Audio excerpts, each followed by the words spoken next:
Good evening. The television and radio stations of the United States and their affiliated stations are proud to provide facilities for a discussion of issues in the current political campaign by the two major candidates for the presidency. The candidates need no introduction. The Republican candidate, Vice President Richard M. Nixon, and the Democratic candidate, Senator John F. Kennedy. According to rules set by the candidates themselves, each man shall make an opening statement of approximately 8 minutes duration and a closing statement of approximately 3 minutes duration. In between, the candidates will answer or comment upon answers to questions put by a panel of correspondents.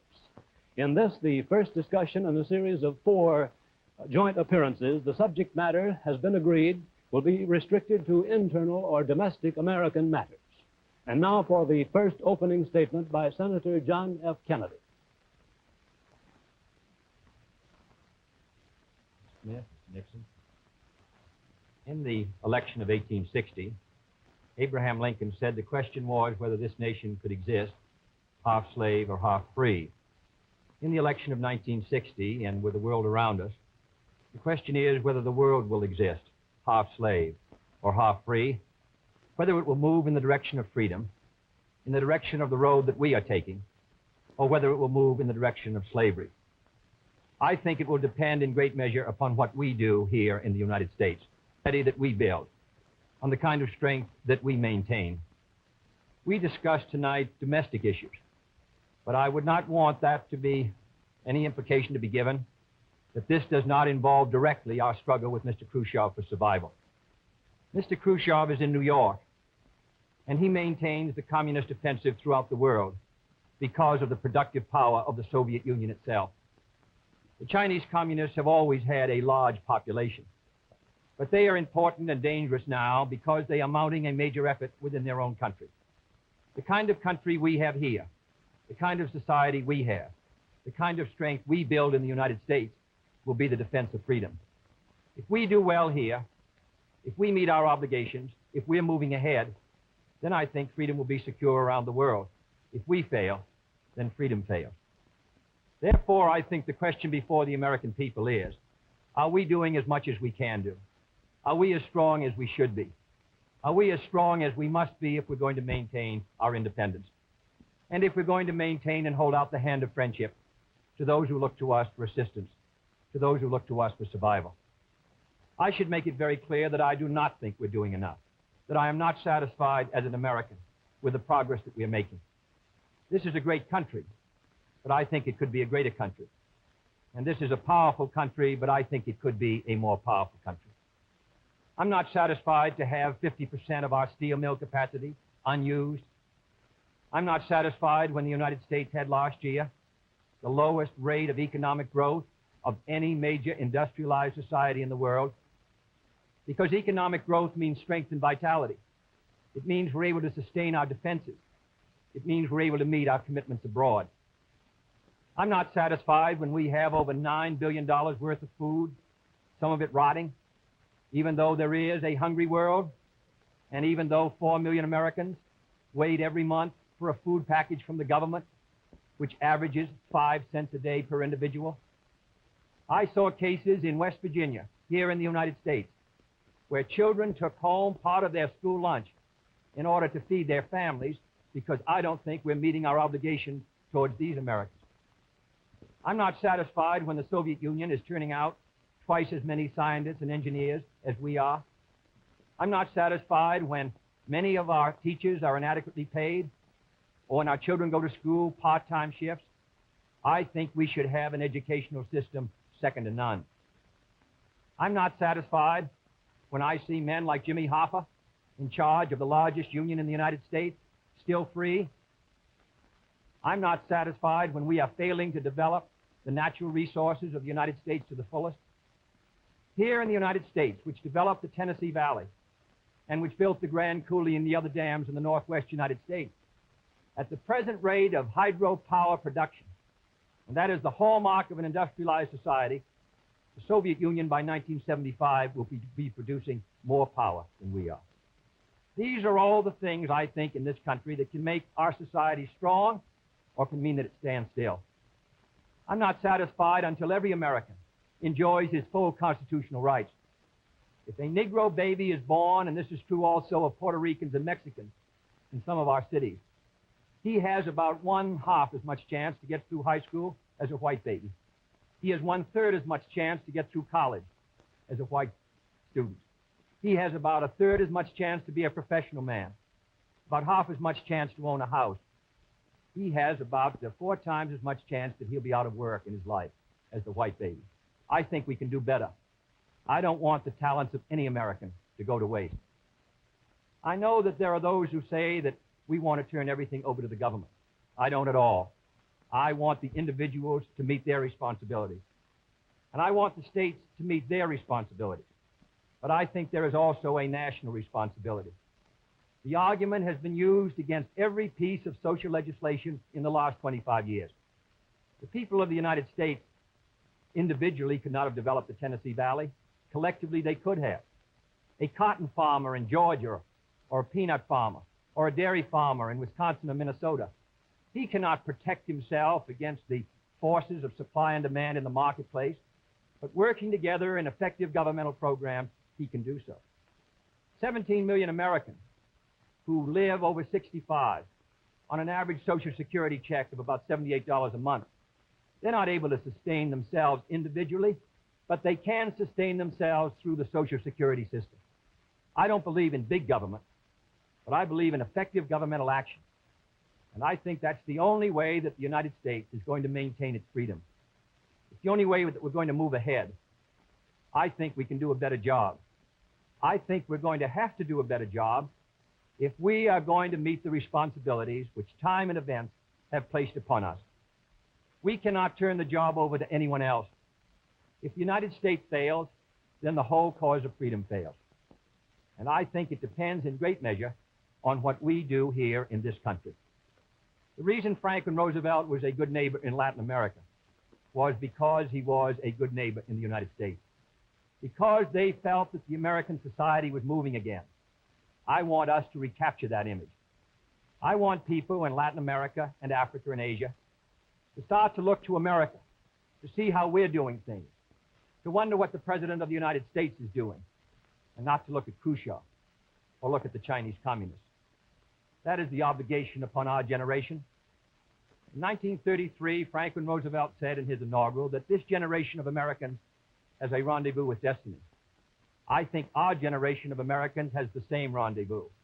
The question now is, can freedom be maintained under the most severe attack it has ever known? I think it can be. And I think in the final analysis, it depends upon what we do here. I think it's time America started moving again. And now the opening statement by Vice President Richard M. Nixon. Smith, Senator Kennedy. The things that Senator Kennedy has said, many of us can agree with. There is no question but that we cannot discuss our internal affairs in the United States without recognizing that they have a tremendous bearing on our international position. There is no question but that this nation cannot stand still because we are in a deadly competition, a competition not only with the men in the Kremlin, but the men in Peking. We're ahead in this competition, as Senator Kennedy, I think, has implied. But when you're in a race, the only way to stay ahead is to move ahead. And I subscribe completely to the spirit that Senator Kennedy has expressed tonight, the spirit that the United States should move ahead. Where then do we disagree? I think we disagree on the implication of his remarks tonight and on the statements that he has made on many occasions during his campaign to the effect that the United States has been standing still. We heard tonight, for example, the statement made that our growth in national product last year was the lowest of any industrial nation in the world. Now, last year, of course, was 1958. That happened to be a recession year. But when we look at the growth of GNP this year, a year of recovery, we find that it's 6 9/10% and one of the highest in the world today. More about that later. Looking then to this problem of how the United States should move ahead and where the United States is moving, I think it is well that we take the advice of a very famous campaigner, Let's look at the record. Is the United States standing still? Is it true that this administration, as Senator Kennedy has charged, has been an administration of retreat, of defeat, of stagnation? Is it true that, as far as this country is concerned, in the field of electric power, in all of the fields that he has mentioned, we have not been moving ahead? Well, we have a comparison that we can make. We have the record of the Truman administration of 7.5 years and the 7.5 years of the Eisenhower administration. When we compare these two records in the areas that Senator Kennedy has discussed tonight, I think we find that America has been moving ahead. Let's take schools. We have built more schools in these last 7.5 years than we built in the previous 7.5, for that matter, in the previous 20 years. Let's take hydroelectric power. We have developed more hydroelectric power in these 7.5 years than was developed in any previous administration in history. Let us take hospitals. We find that more have been built in this administration than in the previous administration. The same is true of highways. Let's put it in terms that all of us can understand. We often hear gross national product discussed, and in that respect, may I say that when we compare the growth in this administration with that of the previous administration, that then there was a total growth of 11% over 7 years. In this administration, there's been a total growth of 19% over 7 years. That shows that there's been more growth in this administration than in its predecessors. But let's not put it there. Let's put it in terms of the average family. What has happened to you? We find that your wages have gone up 5 times as much in the Eisenhower administration as they did in the Truman administration. What about the prices you pay? We find that the prices you pay went up 5 times as much in the Truman administration as they did in the Eisenhower administration. What's the net result of this? This means that the average family income went up 15% in the Eisenhower years as against 2% in the Truman years. Now, this is not standing still. But good as this record is, may I emphasize, it isn't enough. A record is never something to stand on. It's something to build on. And in building on this record, I believe that we have the secret for progress. We know the way to progress. And I think, first of all, our own record proves that we know the way. Senator Kennedy has suggested that he believes he knows the way. I respect the sincerity with which he makes that suggestion. But on the other hand, when we look at the various programs that he offers, they do not seem to be new. They seem to be simply retreads of the programs of the Truman administration which preceded it. And I would suggest that during the course of the evening, he might indicate those areas in which his programs are new, where they will mean more progress than we had then. What kind of programs are we for? We are for programs that will expand educational opportunities, that will give to all Americans their equal chance for education, for all of the things which are necessary and dear to the hearts of our people. We are for programs, in addition, which will see that our medical care for the aged is much better handled than it is at the present time. Here again, may I indicate that Senator Kennedy and I are not in disagreement as to the aim. We both want to help the old people. We want to see that they do have adequate medical care. The question is the means. I think that the means that I advocate will reach that goal better than the means that he advocates. I could give better examples, but for whatever it is, whether it's in the field of housing or health or medical care or schools or the development of electric power, we have programs which we believe will move America, move her forward and build on the wonderful record that we have made over these past 7.5 years. Now, when we look at these programs, might I suggest that in evaluating them, we often have a tendency to say that the test of a program is how much you're spending. I will concede that in all the areas to which I have referred, Senator Kennedy would have the federal government spend more than I would have it spend. I costed out the cost of the Democratic platform. It runs a minimum of $13.2 billion a year more than we are presently spending to a maximum of $18 billion a year more than we're presently spending. Now, the Republican platform will cost more, too. It will cost a minimum of $4 billion a year more, a maximum of $4.9 billion a year more than we're presently spending. Now, does this mean that his program is better than ours? Not at all. Because it isn't a question of how much the federal government spends. It isn't a question of which government does the most.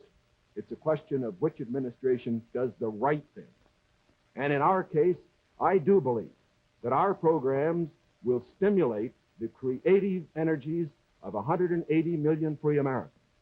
I believe the programs that Senator Kennedy advocates will have a tendency to stifle those creative energies. I believe, in other words, that his programs would lead to the stagnation of the motive power that we need in this country to get progress. The final point that I would like to make is this. Senator Kennedy has suggested in his speeches that we lack compassion for the poor, for the old, and for others that are unfortunate. Let us understand throughout this campaign that his motives and mine are sincere. I know what it means to be poor. I know what it means to see people who are unemployed. I know Senator Kennedy feels as deeply about these problems as I do. But our disagreement is not about the goals for America, but only about the means to reach those goals. Thank you, Mr. Nixon. That completes the opening statements, and now the candidates will answer questions or comment upon one another's answers to questions put by correspondents of the networks. The correspondents. I'm Sander Van Oker, NBC News. I'm Charles Warren, Mutual News. I'm Stuart Novin, CBS News. Bob Fleming, ABC News. The first question to Senator Kennedy from Mr. Fleming. Senator, the Vice President in his campaign has said that you are naive and at times immature. He has raised the question of leadership. On this issue, why do you think people should vote for you rather than the Vice President? Well, the Vice President and I came to the Congress together in 1946. We both served in the Labor Committee.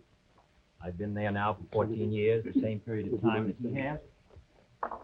So that our experience in government is comparable. Secondly, I think the question is, what are the programs that we advocate? What is the party record that we lead? I come out of the Democratic Party, which in this century has produced Woodrow Wilson and Franklin Roosevelt and Harry Truman, and which supported and sustained these programs which I've discussed tonight. Mr. Nixon comes out of the Republican Party.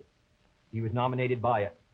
And it is a fact that through most of these last 25 years, the Republican leadership has opposed federal aid for education, medical care for the aged, development of the Tennessee Valley, development of our natural resources. I think Mr. Nixon is an effective leader of his party. I hope he would grant me the same. The question before us is, which point of view and which party do we want to lead the United States? Mr. Nixon, would you like to comment on that statement? I have no comment. The next question, Mr. Novin. Mr. Vice President, your campaign stresses the value of your 8-year experience, and the question arises as to whether that experience was as an observer or as a participant or as an initiator of policy making. Would you tell us, please, specifically what major proposals you have made in the last 8 years that have been adopted by the administration? It would be rather difficult to cover them in 2.5 minutes. I would suggest that these proposals could be mentioned. First, after each of my foreign trips, I have made recommendations that have been adopted. For example, after my first trip abroad, I strongly recommended that we increase our exchange programs, particularly as they related to exchange of persons, of leaders in the labor field and in the information field. After my trip to South America, I made recommendations that a separate inter-American lending agency be set up, which the South American nations would like much better than to participate in the lending agencies which treated all the countries of the world the same. I have made other recommendations after each of the other trips. For example, after my trip abroad to Hungary, I made some recommendations with regard to the Hungarian refugee situation, which were adopted not only by the President, but some of them were enacted into law by the Congress. Within the administration, as a chairman of the President's Committee on Price Stability and Economic Growth, I have had the opportunity to make recommendations which have been adopted within the administration and which I think have been reasonably effective. I know Senator Kennedy suggested in a speech at Cleveland yesterday that that committee had not been particularly effective. I would only suggest that while we do not take the credit for it, I would not presume to, that since that committee has been formed, the price line has been held very well within the United States. Well, I would say in the latter that and that's what I found somewhat unsatisfactory about the figures, Mr. Nixon, that you used in your previous speech. When you talked about the Truman administration, Mr. Truman came to office in 1944 and at the end of the war, and difficulties that were facing the United States during that period of transition, 1946, when price controls were lifted. So it's rather difficult to use an overall figure of taking those 7.5 years and comparing them to the last 8 years. I'd prefer to take the overall percentage record of the last 20 years of the Democrats and the 8 years of the Republicans to show an overall period of growth. In regard to price stability, I'm not aware that that committee did produce recommendations that ever were certainly before the Congress from the point of view of legislation in regard to controlling prices. In regard to the exchange of students, of labor unions, I am chairman of the subcommittee on Africa, and I think that one of the most unfortunate phases of our policy towards that country was the very minute number of exchanges that we had. I think it's true of Latin America also. We did come forward with a program of students for the Congo of over 300, which was more than the federal government had for all of Africa the previous year. So that I don't think that we have moved, at least in those two areas, with sufficient vigor. The next question to Senator Kennedy from Mr. Warren. Senator Kennedy, during your brief speech a few minutes ago, you mentioned farm surpluses. I'd like to ask this. It's a fact, I think, that presidential candidates traditionally make promises to farmers. Lots of people, I think, don't understand why the government pays farmers for not producing certain crops, or paying farmers if they overproduce, for that matter. Let me ask, sir, why can't the farmer operate like the businessman who operates a factory? If an auto company overproduces a certain model car, Uncle Sam doesn't step in and buy up the surplus. Why this constant courting of the farmer?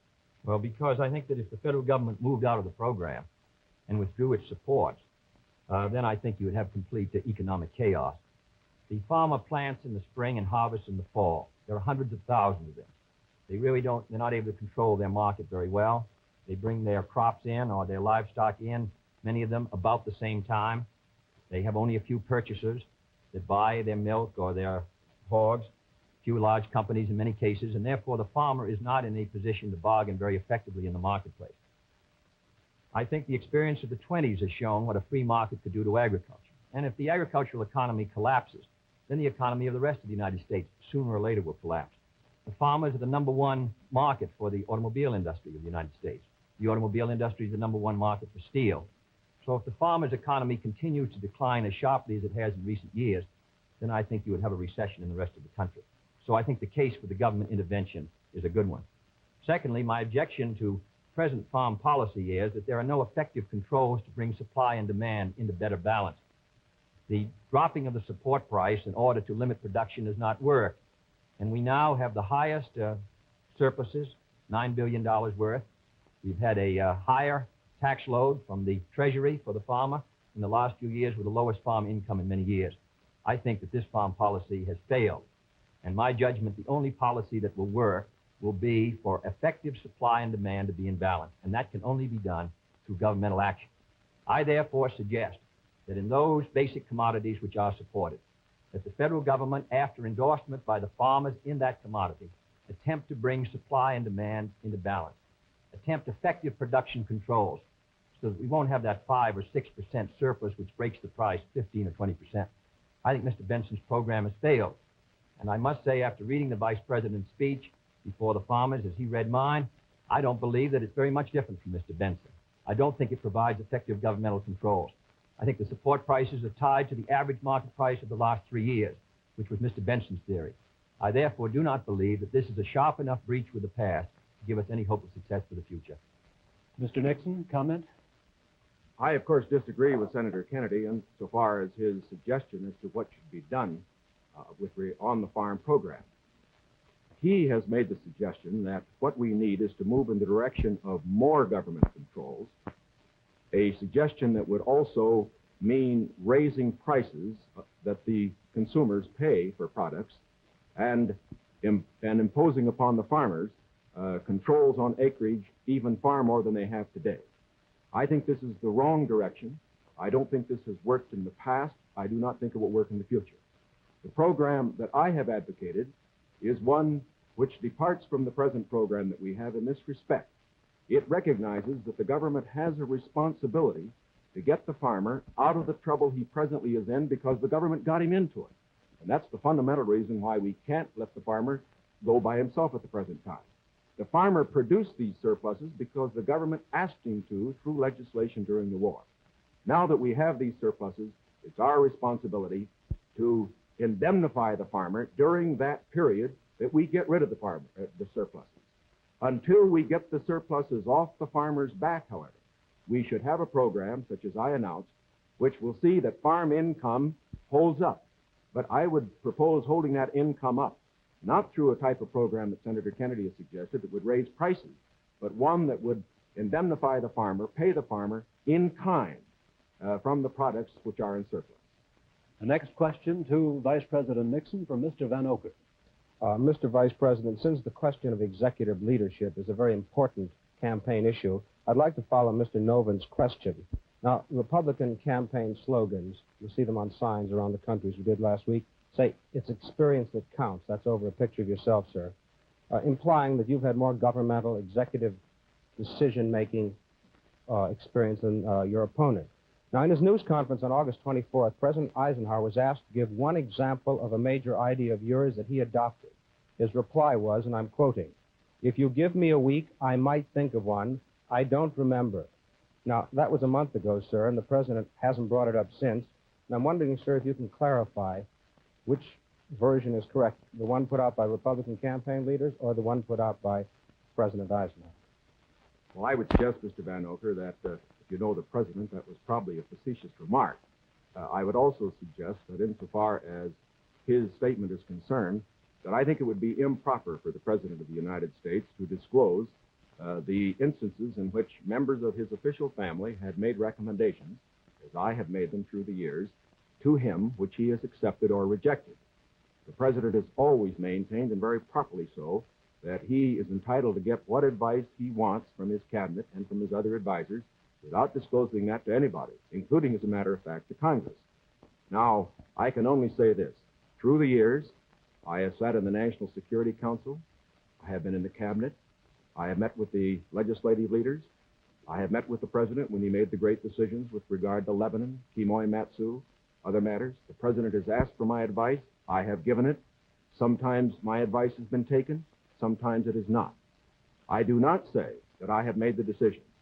And I would say that no president should ever allow anybody else to make the major decisions. The President only makes the decisions. All that his advisors do is to give counsel when he asks for it. As far as what experience counts and whether that is experience that counts, that isn't for me to say. I can only say that my experience is there for the people to consider. Senator Kennedy's is there for the people to consider. As he pointed out, we came to the Congress in the same year. His experience has been different from mine. Mine has been in the executive branch. His has been in the legislative branch. I would say that the people now have the opportunity to evaluate his as against mine, and I think both he and I are going to abide by whatever the people decide. Senator Kennedy? Well, I'll just say that the question is of experience, and the question also is what our judgment is of the future, and what our goals are for the United States, and what ability we have to implement those goals. Abraham Lincoln came to the presidency in 1860 after a rather little-known session in the House of Representatives, and after being defeated for the Senate in 58 and was a distinguished president. There is no certain road to the presidency. There are no guarantees that if you take one road or another that you will be a successful president. I have been in the Congress for 14 years. I have voted in the last 8 years. When the Vice President was presiding over the Senate and meeting his other responsibilities. I have met decisions over 800 times on matters which affect not only the domestic security of the United States, but as a member of the Senate Foreign Relations Committee. The question really is, which candidate and which party can meet the problems that the United States is going to face in the 60s? The next question to Senator Kennedy from Mr. Novins. Senator Kennedy, in connection with these problems of the future that you speak of and the program that you enunciated earlier in your direct talk, you call for expanding some of the welfare programs for schools, for teacher salaries, medical care, and so forth, but you also call for reducing the federal debt. And I'm wondering how you, if you're president in January, would go about paying the bill for all this? Does this mean that I did not advocate reducing the federal debt because I don't believe that you're going to be able to reduce the federal debt very much in 1961, 2, or 3. I think you have heavy obligations which affect our security, which we're going to have to meet.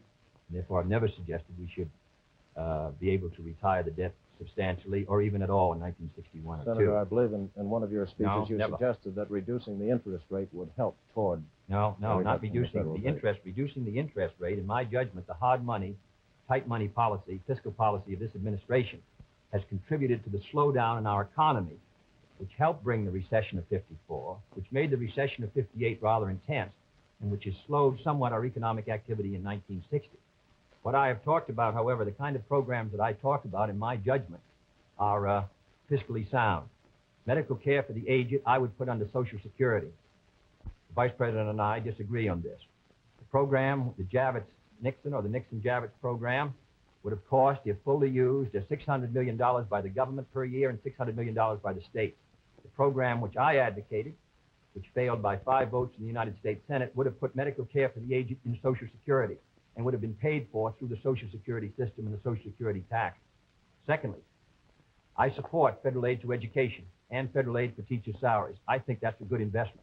I think we're going to have to do it. And I think to heap the burden further on the property tax, which is already strained in many of our communities, will ensure, in my opinion, that many of our children will not be adequately educated and many of our teachers not adequately compensated. There is no greater return to an economy or to a society than an educational system second to none. On the question of the development of natural resources, I would pay as you go, in the sense that they would be balanced and the power revenues would bring back sufficient money to finance the projects, in the same way as the Tennessee Valley. I believe in the balanced budget, and the only conditions under which I would unbalance the budget would be if there was a grave national emergency or a serious recession. Otherwise, with a steady rate of economic growth, and Mr. Nixon and Mr. Rockefeller in their meeting said a 5% economic growth would bring by 1962 $10 billion extra in tax revenues. Whatever is brought in, I think that we can finance essential programs within a balanced budget if business remains orderly.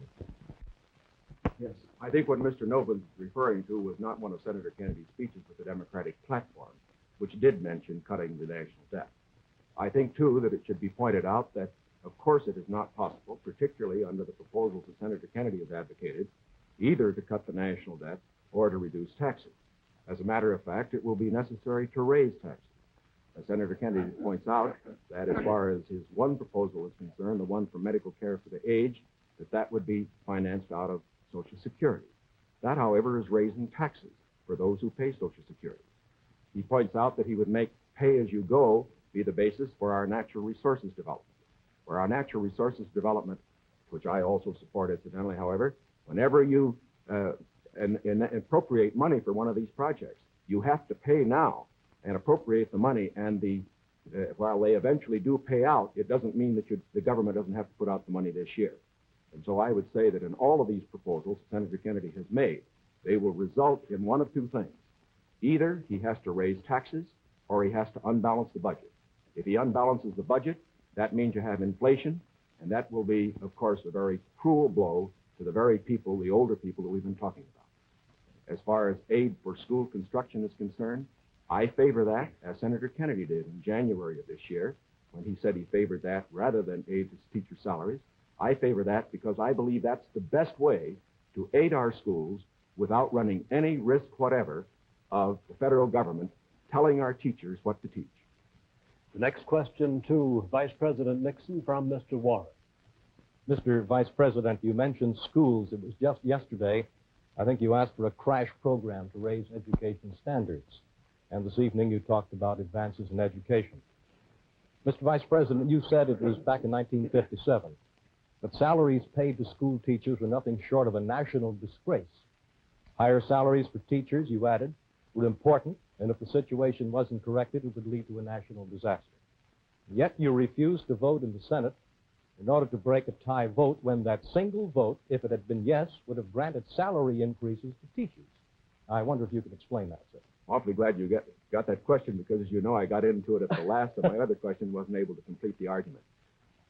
I think that the reason that I voted against having the federal government pay teacher salaries was probably the very reason that concerned Senator Kennedy when in January of this year in his kickoff press conference, he said that he favored aid for school construction, but at that time did not feel that there should be aid for teacher salaries. At least that's the way I read his remarks. Now, why should there be any question about the federal government aiding teacher salaries? Why did Senator Kennedy take that position then? Why do I take it now? We both took it then, and I take it now for this reason. We want higher teacher salaries. We need higher teacher salaries. But we also want our education to be free of federal control. When the federal government gets the power to pay teachers, inevitably, in my opinion, it will acquire the power to set standards and to tell the teachers what to teach. I think this would be bad for the country. I think it would be bad for the teaching profession. There is another point that should be made. I favor higher salaries for teachers. But as Senator Kennedy said in January of this year in the same press conference, the way that you get higher salaries for teachers is to support school construction, which means that all the local school districts in the various states then have money which is freed to raise the standards for teacher salaries. I should also point out this. Once you put the responsibility on the federal government for paying a portion of teacher salaries, your local communities and your states are not going to meet the responsibility as much as they should. I believe, in other words, that we have seen the local communities in the states assuming more of that responsibility. Teacher salaries, very fortunately, have gone up 50% in the last 8 years, as against only a 34% rise for other salaries. This is not enough. It should be more. But I do not believe that the way to get more salaries for teachers is to have the federal government get in with a massive program. My objection here is not the cost in dollars. My objection here is the potential cost in controls and eventual freedom for the American people by giving the federal government power over education. And that is the greatest power a government can have. Senator Kennedy's comment? When the Vice President quotes me in January 60, I do not believe the federal government should pay directly teacher salaries, but that was not the issue before the Senate in February. The issue before the Senate was that the money would be given to the state. The state then could determine whether the money would be spent for school construction or teacher salaries. On that question, the Vice President and I disagreed. I voted in favor of that proposal and supported it strongly because I think that that provided assistance to our teachers for their salaries without any chance of federal control. And it is on that vote that Mr. Nixon and I disagreed, and his tie vote defeated. His breaking the tie defeated the proposal. I don't want the federal government paying teacher salaries directly, but if the money will go to the states, and the states can then determine whether it shall go for school construction or for teacher salaries, in my opinion, you protect the local authority over the school board and the school committee. And therefore, I think that was a sound proposal, and that is why I supported it, and I regret that it did not pass.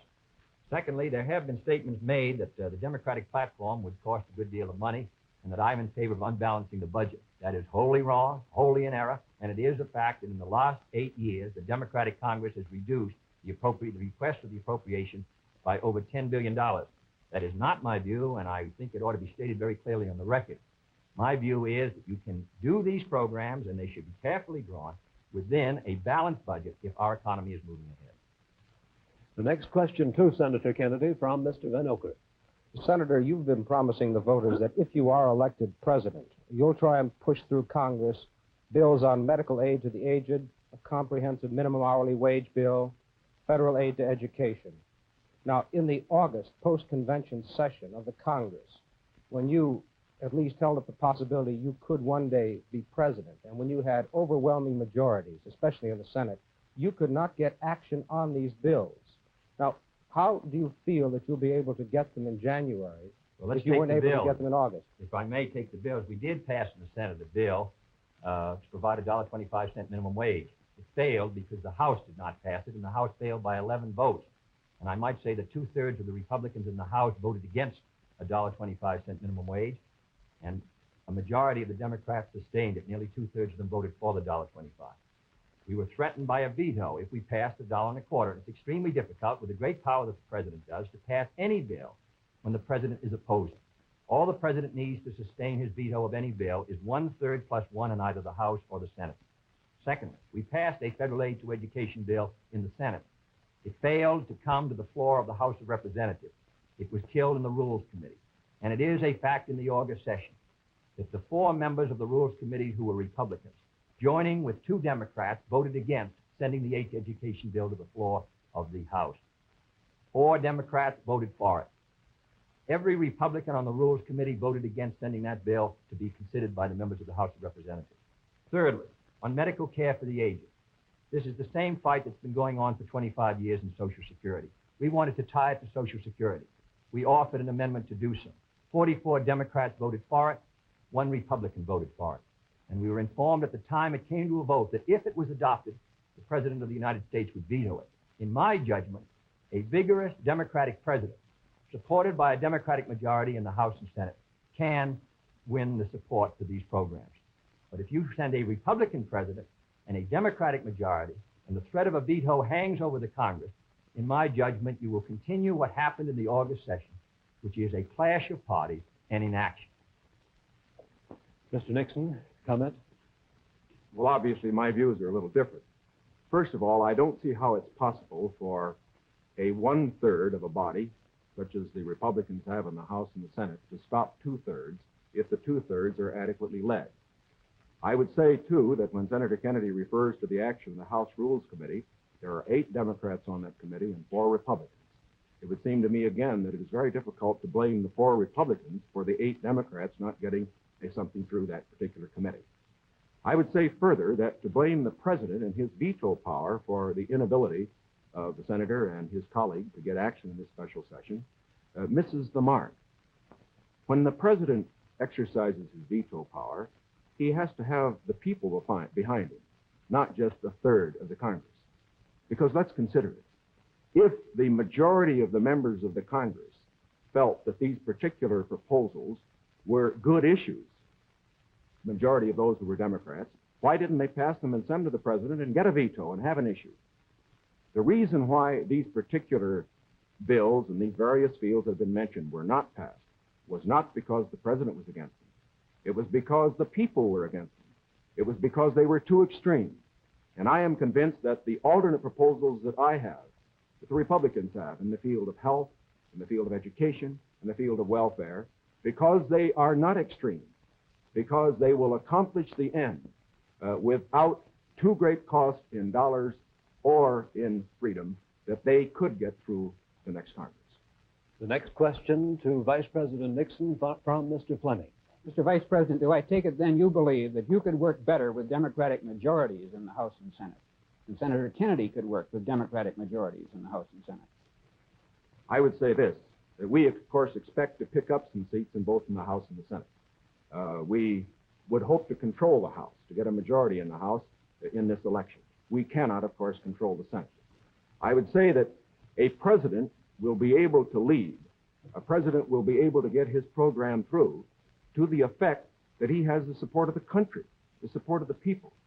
Sometimes we get the opinion that in getting programs through the House or the Senate, it's purely a question of legislative finagling and all that sort of thing.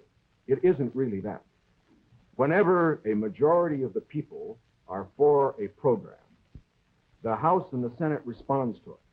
And whether this House and Senate in the next session is Democratic or Republican, if the country will have voted for the candidate for the presidency and for the proposals that he has made, I believe that you will find that the president, if it were a Republican, as it would be in my case, would be able to get his program through that Congress. Now, I also say that as far as Senator Kennedy's proposals are concerned, that, again, the question is not simply one of a presidential veto stopping programs. You must always remember that a president can't stop anything unless he has the people behind him. And the reason President Eisenhower's vetoes have been sustained, the reason the Congress does not send up bills to him which they think will be vetoed, is because the people and the Congress, a majority of them, know the country is behind the president. Senator Kennedy? Well, now let's look at these bills that the Vice President suggests were too extreme. One was a bill for $1.25 an hour for anyone who works in a store or a company that has $1 million a year business. I don't think that's extreme at all. And yet nearly 2/3 to 3/4 of the Republicans in the House of Representatives voted against that proposal. Secondly was the federal aid to education bill. It was a very, because of the defeat of teacher salaries, it was not a bill that met, in my opinion, the needs. The fact of the matter is, it was a bill that was less than you recommended, Mr. Nixon, this morning in your proposal. It was not an extreme bill. And yet we could not get one Republican to join. At least, I think, 4 of the 8 Democrats voted to send it to the floor of the House, not one Republican, and they joined with those Democrats who were opposed to it. I don't say the Democrats are united in their support of the program, but I do say a majority are, and I say a majority of the Republicans are opposed to it. The third is medical care for the aged, which is tied to Social Security, which is financed out of Social Security funds. It does not put a deficit on the Treasury. The proposal advanced by you and by Mr. Javits would have cost $600 million. Mr. Rockefeller rejected it in New York, said he didn't agree with the financing at all, said it ought to be on Social Security. So these are 3 programs which are quite moderate. I think it shows the difference between the 2 parties. One party is ready to move in these programs, the other party gives them lip service. Mr. Warren's question for Senator Kennedy. Senator Kennedy, on another subject, communism is so often described as an ideology or a belief that exists somewhere other than in the United States. Let me ask you, sir, just how serious a threat to our national security are these communist subversive activities in the United States today? Well, I think they're serious. I think it's a matter that we should continue to give great care and attention to. We should support the laws which the United States has passed in order to protect us from those who would destroy us from within. We should sustain the Department of Justice in its efforts and the FBI, and we should be continually alert. I think if the United States is maintaining a strong society here in the United States, I think that we can meet any internal threat. The major threat is external and will continue. Mr. Nixon, comment? I agree with Senator Kennedy's appraisal generally in this respect. The question of communism within the United States has been one that has worried us in the past. It is one that will continue to be a problem for years to come.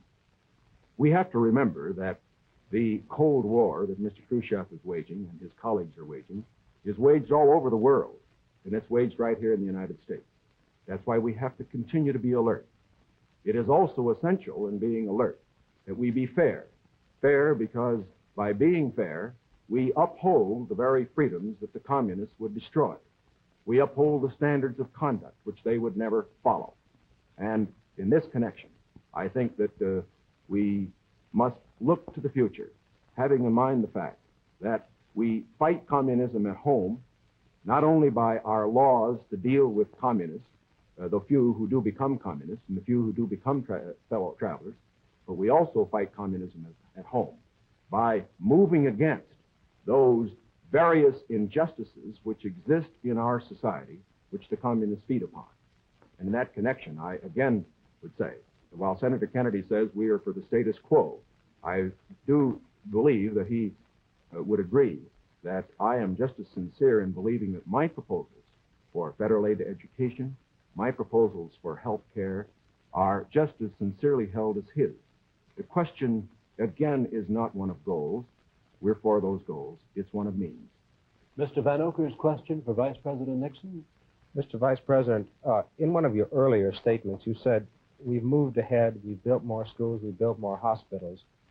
Now, sir, isn't it true that the building of more schools is a local matter for financing?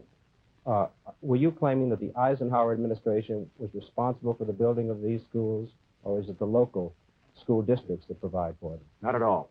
As a matter of fact, your question brings out a point that I'm very glad to make. Too often, in appraising whether we are moving ahead or not, we think only of what the federal government is doing.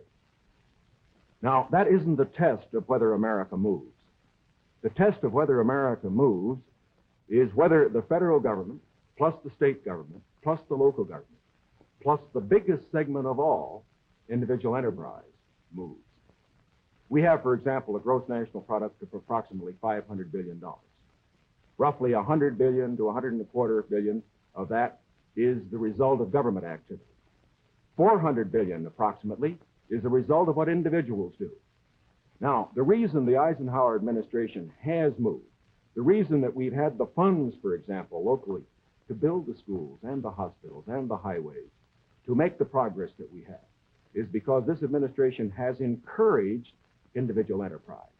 And it has resulted in the greatest expansion of the private sector of the economy that has ever been witnessed in an 8-year period. And that is growth. That is the growth that we are looking for. It is the growth that this administration has supported and that its policies have stimulated. Senator Kennedy? Well, I must say, I think the reason that the schools have been constructed is because the local school districts were willing to increase the property taxes to a tremendously high figure, in my opinion, almost to the point of diminishing returns in order to sustain these schools. Secondly, I think we have a rich country, and I think we have a powerful country. I think what we have to do, however, is have the president and the leadership set before our country exactly what we must do in the next decade if we're going to maintain our security in education, in economic growth, in development of natural resources. The Soviet Union is making great gains. It isn't enough to compare what might have been done 8 years ago, or 10 years ago, or 15 years ago, or 20 years ago. I want to compare what we're doing with what our adversaries are doing, so that by the year 1970, the United States is ahead in education, in health, in building, in homes, in economic strength. I think that's the big assignment, the big task, the big function of the federal government. Can I have the summation time, please? We've completed our questions and our comments, and in just a moment we'll have the summation time. This will allow 3 minutes and 20 seconds for the summation by each candidate. 3 minutes and 20 seconds for each candidate. Vice President Nixon, will you make the first summation? Thank you, Mr. Smith. Senator Kennedy, first of all, I think it is well to put in perspective where we really do stand with regard to the Soviet Union in this whole matter of growth. The Soviet Union has been moving faster than we have. But the reason for that is obvious. They start from a much lower base. Although they have been moving faster in growth than we have, we find, for example, today, that their total gross national product is only 44% of our total gross national product. That's the same percentage that it was 20 years ago. And as far as the absolute gap is concerned, we find that the United States is even further ahead than it was 20 years ago. Is this any reason for complacency? Not at all. Because these are determined men. They are fanatical men. And we have to get the very most out of our economy.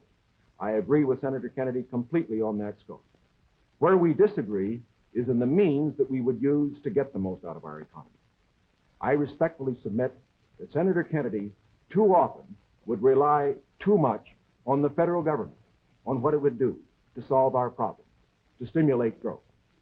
I believe that when we examine the Democratic platform, when we examine the proposals that he has discussed tonight, when we compare them with the proposals that I have made, that these proposals that he makes would not result in greater growth for this country than would be the case if we followed the programs that I have advocated.